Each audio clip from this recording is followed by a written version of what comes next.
సికింద్రాబాద్ కిమ్స్ ఆసుపత్రిలో చికిత్స పొందుతున్న శ్రీతేజ్ను నిర్మాత అల్లు అరవింద్ పరామర్శించారు.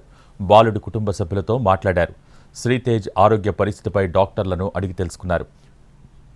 ఆర్టీసీ క్రాస్ రోడ్లోని సంధ్యా థియేటర్ వద్ద పుష్ప 2 సినిమా షో సందర్భంగా తొక్కిసలాట జరిగింది.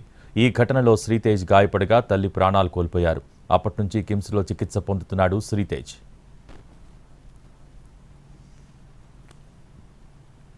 అందరికీ నమస్కారం. ఇప్పుడే హాస్పిటల్ ఐసీయూలో ఉన్న శ్రీతేజ్ ఐసీయూలో చూసి బయటికి వస్తున్నాను. డాక్టర్స్ అందరితోటి నేను మాట్లాడాను.